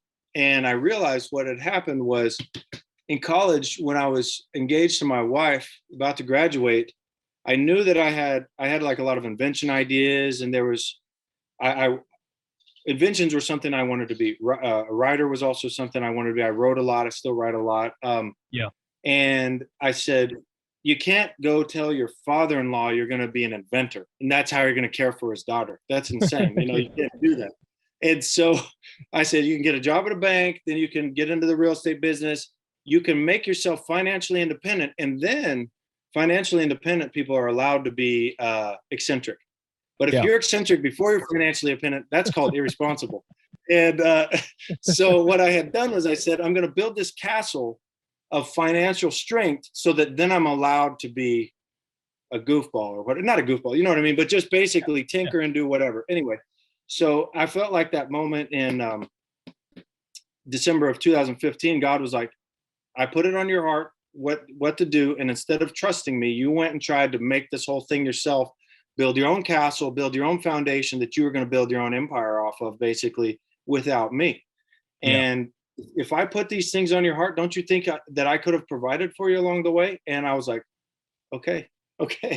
And I had just been in Wyoming the week before elk hunting, and I had a Yeti, tumbler, and I had bought one, even though they're $40. I was like, $40 for a coffee cup? This is crazy. But I had heard they were so good, so I bought one, and I got up there in the mountains and I made my coffee over the fire. And you know how hot coffee is when you get it off the fire. I mean, it is hot. It's burning your tongue hot.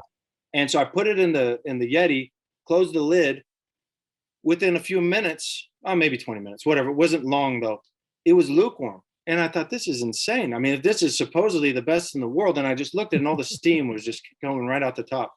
And so I thought somebody needs to make something to plug this top. And there was nothing at the time. And so I got back to Dallas, and it's the next week that I had this experience I was just telling you where I got freaked out. And so I've had a file folder in my file cabinets for years that's just called inventions. It's for someday, maybe, And so I felt like God was like, hey, why don't you just go ahead with this one you thought of last week? And so I told my wife, I said, hey, I think I'm supposed to trust God on this thing and go ahead with this. And I said, are you okay with this? I'd learned my lesson rather than just telling her what we're going to do. I'm like, what do you think? So she says, no, like if that's what's on your heart, let's go for it. And she had coincidentally had an invention idea a few years before herself, right before she got pregnant with the twins, and had called the guy that was, you can find those freelance people that do stuff on, I don't know what those websites are called, but anyway, he was an engineer that was local, and kind of like where it's just a local engineer. No, not that. It's more, I'm talking about like the freelance sites where it's like somebody does graphic design or AutoCAD drawings or whatever. Yeah. So, talking about, so a place where you can just hire somebody to make a design based on what your idea is. And so I called this guy up. I said, you still have his number? And I called him up, and we went and had coffee, and we'd like signed a non-disclosure. I told him my idea, and I said, I want to roll with this. And I feel like time is of the essence because these Yetis have just gotten really popular, but I don't think they can even keep up with demand right now. And this lid is clearly an issue because I spilled the smoothie in my truck, and then I spilled the coffee at the church the next week. And so it was like one thing after another. We're just confirming this needs to be done. And so I said, we need to do something fast here. And so we came up with a device that basically sealed the drinking spout on the Yeti lid, and then also sealed the air, whatever that little, the vent. And you could flip it back and drink it, close it up, and it'd be completely sealed. You could throw it in your gym bag and it wouldn't spill at all. And it'd keep your drinks hot or cold longer. And then you also flip your lid back so that it just hangs off the edge so you can drink out of the Yeti without setting your lid down and getting it dirty. Anyway, we came out with this really fast, and I had a buddy who was at Cabela's. He was like the head of product security, I think, at the time. And I called him and I said, hey, man, I have a product idea that I think should be at the checkout counter at Cabela's. What do I need to do? And he said, well, you have to fill out these forms, and then they send you through this process, and then they'll review it next year. I was like, don't make me do all that stuff. Who do I need to talk to right now? And he said, all right. I'll go talk to the lady. And so I sent him one of these things, and he walks down to her office with a full cup of coffee and just goes and does it upside down like that, and it doesn't spill at all. And she goes, we need that right now. And so I got on a conference call with her like 2 days later. They placed an order immediately, and I start selling these things by the thousands to Cabela's. And I was just like, so this is what happens when I trust God instead of trying to do it myself. And I just couldn't believe it. It was like all these years of like 2 steps back, 3 steps back, 4 steps forward, 5 steps back. And I could have just trusted the guy. And so he rolled out the red carpet this way. And what was crazy is my other business was collapsing at this time. And I was barely making it basically. And this invention basically paid our bills, like the exact amount we were short every month for the next year. Yeah. And then just as crazy, it went away as fast as it came. The next year I was getting ready for Christmas inventory. And then Yeti came out with their mag slider lid, and Cabela started carrying that. I don't know what happened. I have a feeling Yeti probably said, "Hey, we don't want this on the shelf next to our stuff." I don't know. Who knows? But my stuff was still selling, and they took it off the shelves. They said we don't need any more orders, even though they were selling plenty of them. Anyway, whatever the case, I don't have any hard feelings towards anybody.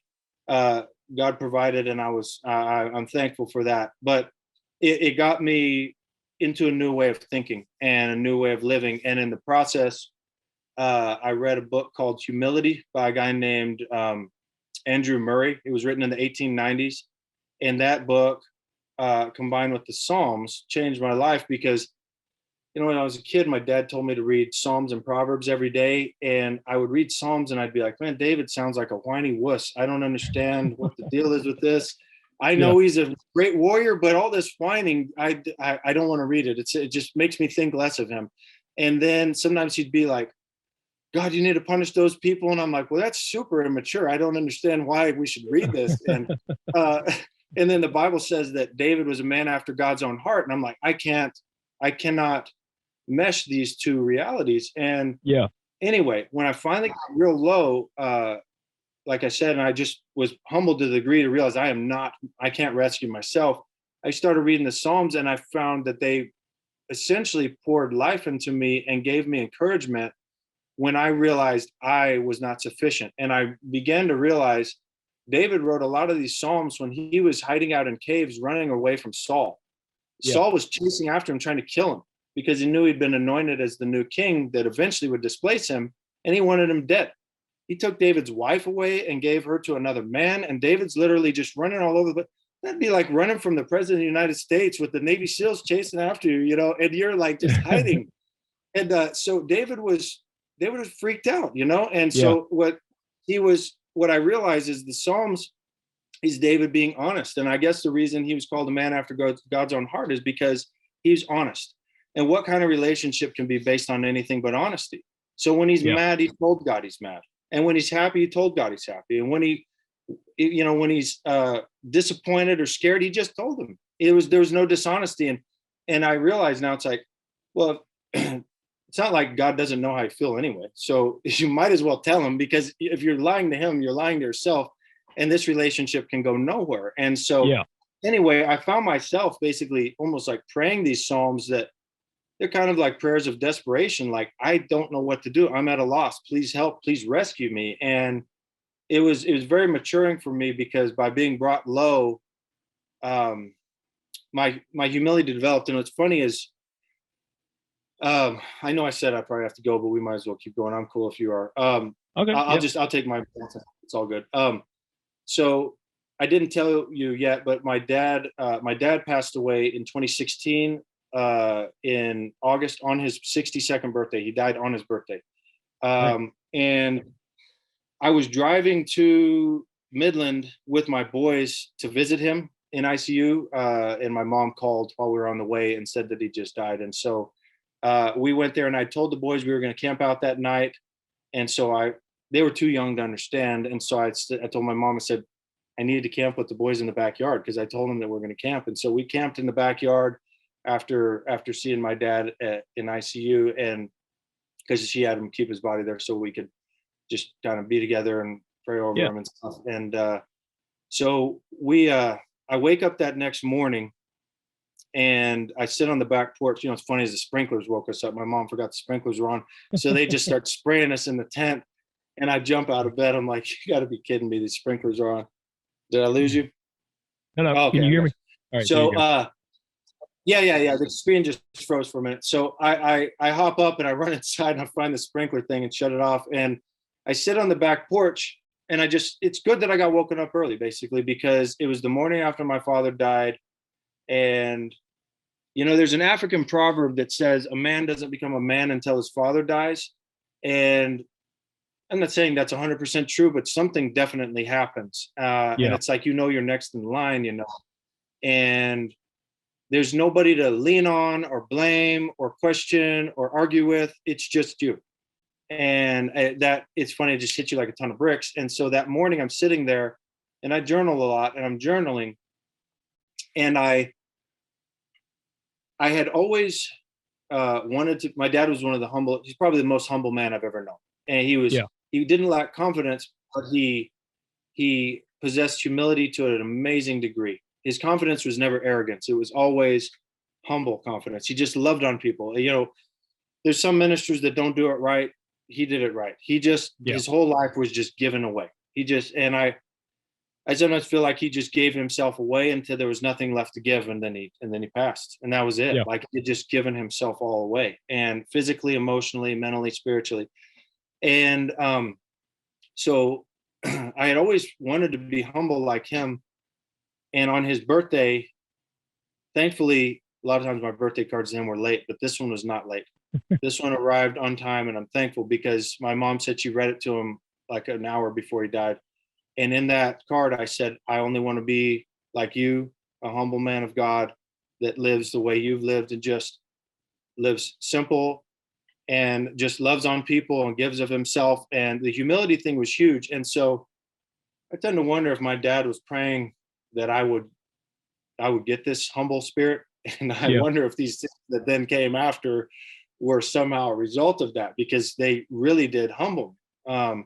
And anyway, well, that's cool that he got to, like you say, got to get the card. Oh, man, I'm so glad, because I really feel like that was the first time in my life that I told him that he was my hero, because the truth is, when I was a kid, sometimes I felt like his patience was weakness. Like, we'd be at like a kid's baseball game, and some other dads would be yelling at each other and talking about throwing punches. And my dad would go out there and he'd be the peacemaker, and he'd calm everybody down. And he'd let other men yell at him and say things that you shouldn't let a man say to you or whatever. And he'd just let it slide. Yeah. And he didn't need to prove anything. And I was, as a kid, as a little boy, you don't understand masculinity fully yet at that age. And it's easy to just see the macho side only, and not the maturity and humility and restraint side. And only as an adult have I come to respect that tremendously. And I was glad that I came to respect it in time to tell him, not like he doesn't know now. I'm sure, he's watching and seeing development, but nonetheless, I'm glad that he got to read it. It makes me feel better that he got to read it here. But anyway, I guess I just. Well, I was going to say, that's another awesome point there. To me, it actually, it is, like you said, it's easy to see the macho side of like the loud, like the chest pounding and stuff like that. From, especially as a kid, you're like, the classic "my dad can beat up your dad" kind of thing, like the old school like debate. Right. But man, it takes, in my opinion, it takes a bigger man to be able to not get to that point, because like I've talked about it on some of these other episodes, but I had to deal with some haters. I had like just a handful of haters whenever I actually started this as a hunting podcast, and I changed it to what it is now. And anytime you do something, as you probably well know, do something out of the ordinary, like start a podcast or do something, that would be just do anything. Yeah. And so I had a hater there, and this dude was ragging on me hard. and I'm a 200-pound guy. I'm 6'1", and I've grown up on the farm. I'm like I'm a pretty relatively strong guy. I'm like, I told my wife, I was like, I want to go knock his teeth out. Like, I was like, that's what I want to do. And absolutely. And luckily I had some good friends that guided me, and they were like, don't give him any attention. They were like, just don't. And I'm like, I feel like I'm being a pansy by not going and smoking this dude in the mouth. And my wife, actually, she said, because I told her one night, I said, I feel like less of a man by letting him run his mouth. And she said, if you went, and she told me, she said, if you went to that level, I would think you were less of a man if you went and tried to just punch him in the mouth. Good. I know, man. That's a good wife. It brought me back. Yeah, she's solid, man, and it brought me back. I was like, yeah. So it's that was harder. It was harder for me to have restraint in that scenario than it would have been for me to just gone to it. So like you say with your dad, Absolutely. and I don't say any of that to try to sound like I'm a macho man tooting the horn, because that was hard. But like, I'm just saying that. I've been through that situation plenty of times. I totally agree. It's very hard. And if somebody started doing that today, I'd have just as much trouble. It's never easy. Yeah. It's never easy. It just gets our blood boiling. I mean, at the end of the day, we've got enough testosterone flowing through our veins that's our inclination. It's not like our inclination is to stay cool. Yeah. Yeah. So, but no, man, I do think that's cool. And I don't believe in coincidences. So like the fact that he got to, like say, got to hear your card, your mom read it to him and stuff, man, that's, I don't know, that's, if nothing else, that's good peace. You know, God was giving you that peace that he knew that. It might have given him some peace too, because he's probably seen that these changes needed to take place in my heart, and reading that card might have let him know they've taken place. Yeah. Yeah. So I'm very thankful for that. And, well, let's see, where did I leave off? Cause I backed up for that.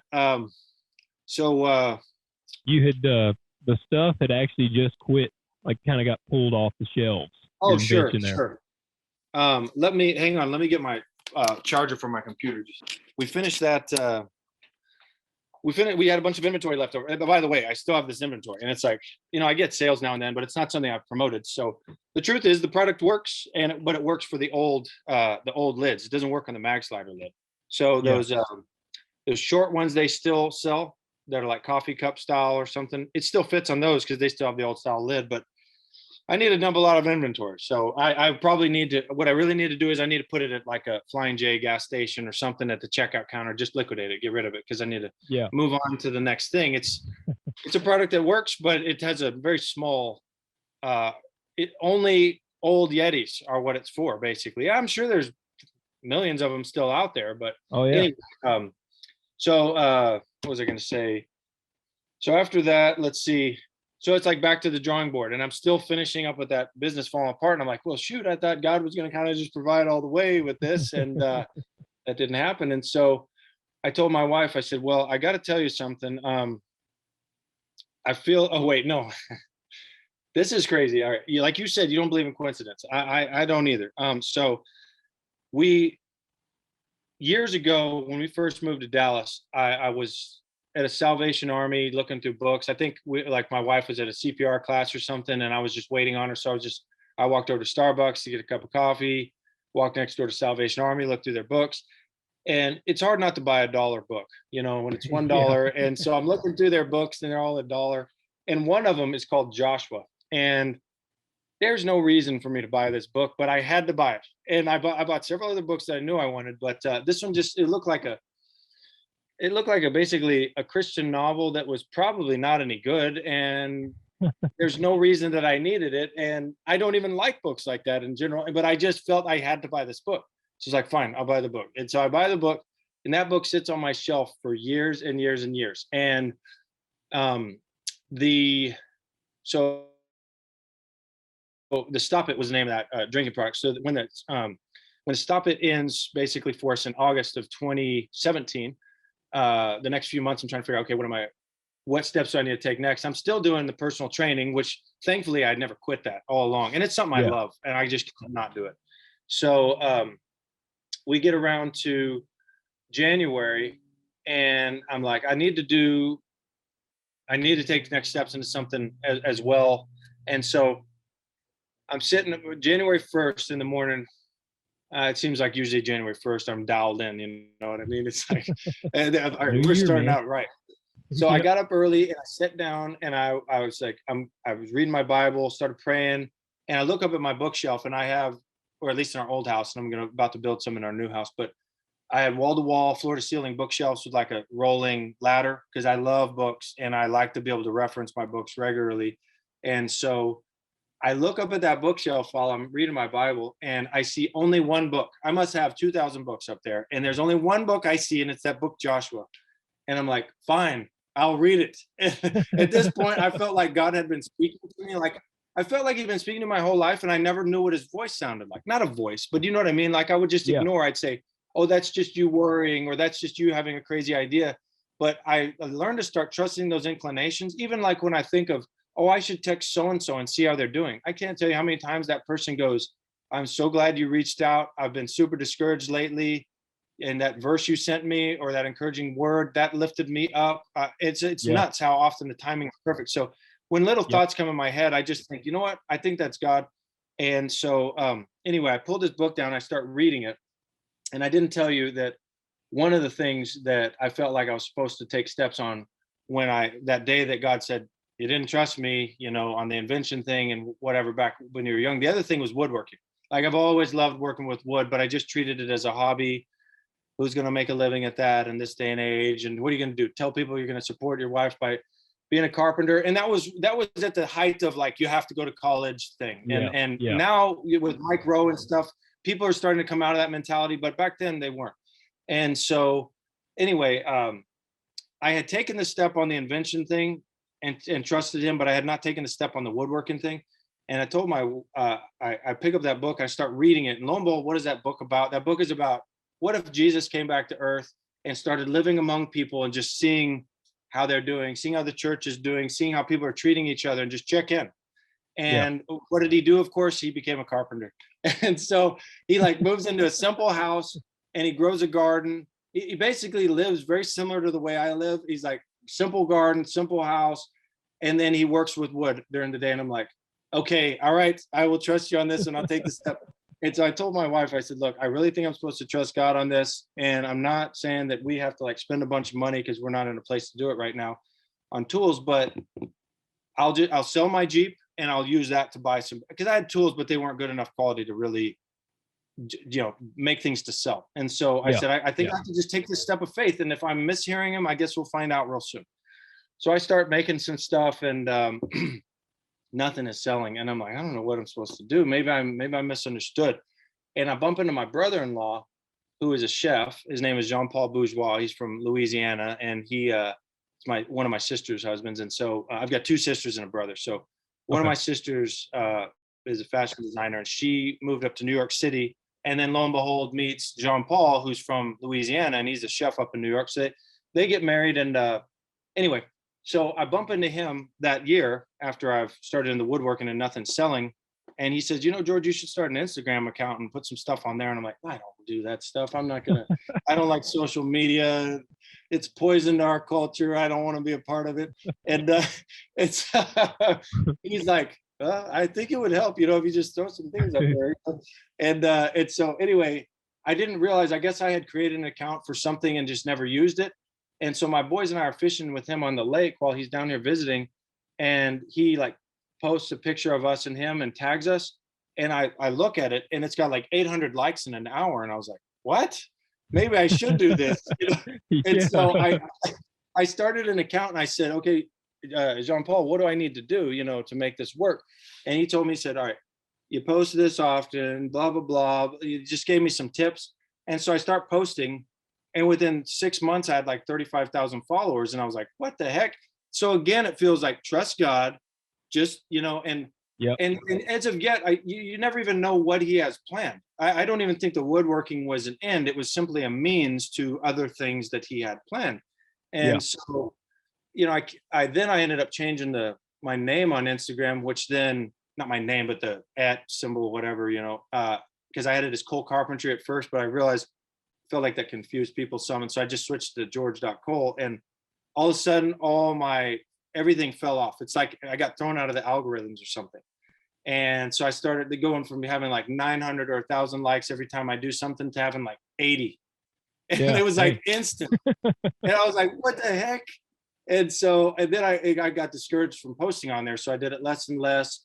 But what's happened since then is I've noticed as I post things, I get more and more people saying something about, I really like seeing the way you work with your boys and that you include them in things. And, I decided to go home from the office early today and take my kids camping this weekend because of your posts. It made me think I need to do that or whatever. And so I thought, what if it's stuff like this that God has actually brought me to Instagram for?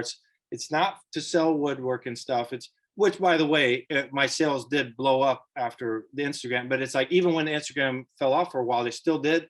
And again, it provided. It's amazing how it works. But I tell you, woodworking for a living it's a hard living, I mean, you can only make so much. And that, my wife is a stay-at-home mom. She homeschools our kids. So it's like, you got to grind out a lot of hours. So for a while, I mean, first winter of doing this full time, I was probably working like 20 hours a day, and I was wearing out. I was like, this is not sustainable. But anyway, point is I'm seeing that I feel like, our culture needs, it needs more and more we've got toxic masculinity, and then we've got like total weakness. And why can't there just be proper masculinity? Like, why can't it's very sad that our culture has said you're either like a poisonous male or not a male. Like, why can't, what happened to a traditional good man? And it's almost like people just don't even believe that can exist anymore. And that's sad. And what I started to realize is more and more of my posts are they're like father-son posts a lot and things like that. And it's like, man, it's okay to be gentle with your kids and loving on them, but also be tough and just be you. You know what I mean? That's natural. Nobody even has to fake that. It's what flows from us naturally. It's the way God made man. And I feel like there's a very complementary, it's like yin and yang and male and female. It's very complementary. It's not like one is not complete without the other. It's two parts of a whole, and it's a beautiful combination. It's physically, spiritually, emotionally, mentally. It's amazing. And I've come a long way from telling my wife we're moving to Wyoming. You know what I mean? At this point, it's like, I've learned so much from her. She has so much wisdom to offer, because from a feminine perspective, she looks at things in a way that I would never naturally do. But I've learned some of that from her, and she's learned some of that from me, and it's pretty cool. Well, anyway, I guess that brings us to well, you hit a thing that I've noticed on your site is like I said, and actually I may have seen an older video, but you were making like this board and you had put bullets in it. You drilled holes and glued the bullets. It was like I guess probably like a hanger or something you put up on the wall, and to hang keys on. Yeah, exactly. Yeah, you were just doing something, and one of your kids was with you, and I just this little thing fascinated me. You were like turning I can't remember exactly what you're doing, but it'd be like you were turning the screwdriver. And as you were doing it, your son would reach up and like while you were turning it, they'd put their hand on there and turn it. And then you'd move to the next one and you'd turn and they'd put their hand on there and turn it. And like stuff like that. And then when you're shooting, you think you put up one, you were shooting your bow and they were out there like chopping and playing in the yard with you. And I was telling somebody that yesterday, we've got a weight room at our house. And man, my kids, there's 3. But my wife and I both, we try to be very active, and we go up there and like lift weights and work out. And it's funny, my wife has some really light dumbbells. Like she's got 3s to 25s, but she's got some 3-pound dumbbells. And my daughter the other day, she had grabbed the 3s and she was like holding them and then squatting, like doing like dumbbell squats. And my son, he would even get down and do it'd be a hilarious version of push-ups. But he was like, I'm doing push-ups. And I'm like, all right. And I mean, picking up a little medicine ball and they'd put it up on the box. And I'm like, kids emulate what they see. And so, as we talked about earlier, the soft times, man, like what you're doing with your kids, you're still wanting to raise them well. Like you want them to have a good life. But on the same hand, you create that struggle. Like, like fitness, obviously something matters a lot to you and your wife. Your kids will see that. Fitness will be more than likely will be a part of their lives because it's a part of your life. And so, I mean, they see you fabricate a struggle. They're more than likely going to fabricate a struggle like that. So that's kind of how I feel about it. So, I mean, dude, it definitely, one thing that absolutely stands out to me on your page is your interaction with your kids. Well, it seems like that's how a lot of people feel about it. And so I've just, okay, well, I'll roll with that because I don't know. I mean, it's something I'm doing anyway. That's what I kind of realized. I'm like, what am I going to put on this page? Because for a little while I thought, I don't know if it's even worth the trouble, because like editing woodworking videos takes a long time. And Sure. I thought, I don't have time to just sit around. I'm not even a computer guy. I don't know how to do that. And Yeah. it takes me way longer than it should. But I can't justify paying somebody to do it because it doesn't really make any money. And so I'd gotten to where I didn't even want to do it a lot anymore. But then I started seeing enough of these comments and I thought, well, maybe that's not even why you're here. I mean, it's okay to post some of those, nothing wrong with that. But maybe God's got you here just for some encouragement, to people just in general. Just and for that matter, one thing I've noticed, we're speaking of left wing and right wing earlier. I noticed there's some people that are ultra liberal that follow and some people that are ultra conservative that follow. And I like the fact that this can be a page where people can just enjoy, like everybody who has a problem with anything that we're doing. It's just we can all be on the same page for a little while and let go of those arguments and not make it political and stuff like that. And I do think that most people they would like the next generation to be proficient and self-sufficient and able to carry the weight that we've essentially created in this society. And so I don't know. I think that a lot of people have started outsourcing their child raising to a large degree. It's daycare and then it's school and then it's all this. And it's like, and I'm not criticizing anybody who does that because I know that it's hard, and no matter what, it's hard, and everybody's got their own struggle. So I'm not meaning to like point fingers and say somebody else is doing it wrong. But I think a lot of people will want to interact with their kids more if they, monkey see, monkey do, just like you said, your kids. And it's like, people see other people doing it. Hey, you know what? I should go play catch with my boy, or I should chop wood with my boy, or what. So it's all I'm really doing is throwing up a camera every now and then for stuff we're already doing. And I figure that's positive. But anyway, so but it's fun being a dad. It is the most fun thing I've ever done in my life. I can't even, nothing compares. Yeah. You got just the two right now? Okay. Yep. And they're 3? Man, that's going to be a blast. They just turned 3 in February. And I tell I got some buddies that don't have kids yet. And I encourage them. Are you all right on time? Or you said you got a client at 5:30? I need to leave in 7 minutes. If I leave in 7 minutes, I'll be okay. I'll be fine. Yeah. Okay. Man, I tell one of my buddies, like, of all the things that I do, man, like say, being a dad is by far the most rewarding and most fun thing to do. Absolutely. No question. It's unbelievable. It's like being on an adventure constantly. I just wish that you can't convince people sometimes that it's so fun. They because you hear people complain about it and then they think that it's no fun, but it's all in how you view it, I guess. I mean, really, I guess most things are that way. If you view life as a struggle, well, it's going to be a struggle. If you view it as an adventure, well, it's going to be an adventure, and if you view child raising as miserable, then it's going to be miserable, but the other thing is too, you got to discipline your kids, and I see a lot of people don't discipline their kids. We go to like eat at a restaurant or something. All 4 of our kids are sitting there. There's no iPads or video games or anything, sitting there at their chair, having a conversation, eating their meal. And almost always somebody comes up and they're like, your kids are so well behaved. What's your secret? And I'm like, discipline. Like, I mean, you don't, everybody likes to see disciplined kids, but they don't like to see kids being disciplined. And there's some moments where, they don't discipline themselves. Let's put it that way. You know what I mean? You gotta, and I'm not talking about being abusive or something, but you gotta be firm, because otherwise the incentives drive behavior. I'm a big fan of that concept. And if you're incentivizing misbehavior, you're going to get misbehavior. And a lot of people, the kids misbehave and then they give them a treat so they won't misbehave anymore. Well, all they just noticed was I misbehave and I get a treat. That's not a good idea. No, anyway, and that's one of the things that makes me so sad. My wife and I, we try to do a date night like once a month. I mean, just because our schedules are so crazy, we'll try to be that's like, hard in and of itself.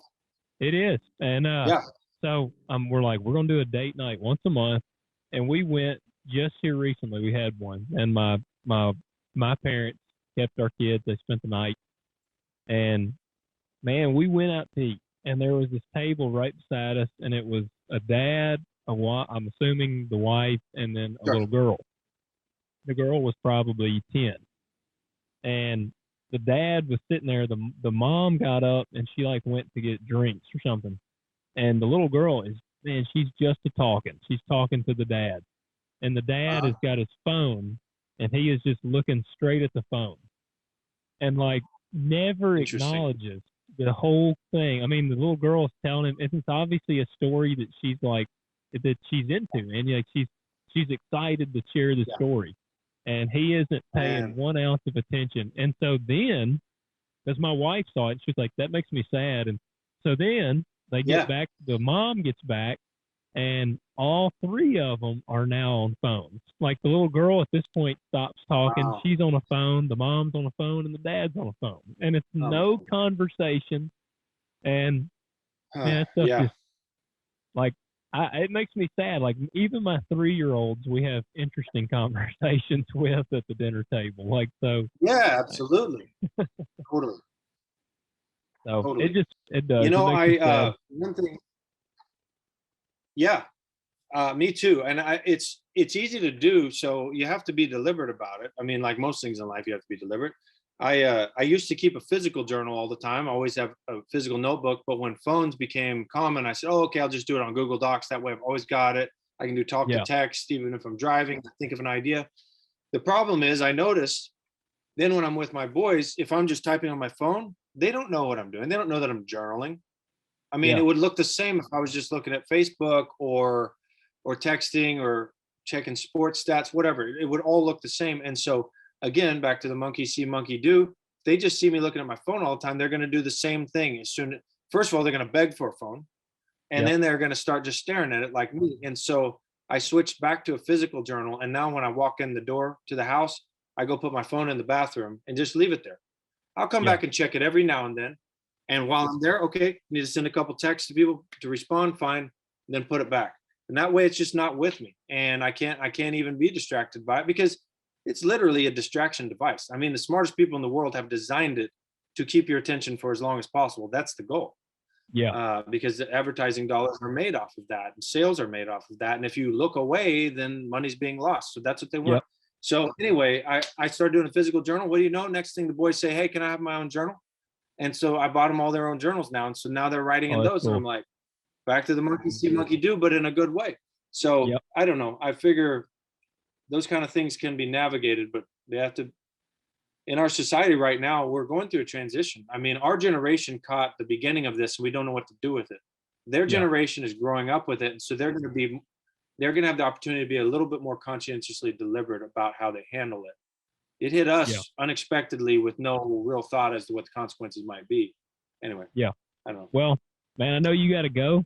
Definitely going to have you back on because I'd like to talk more on woodworking and what a terrible woodworker I am and tell you about my struggles with it.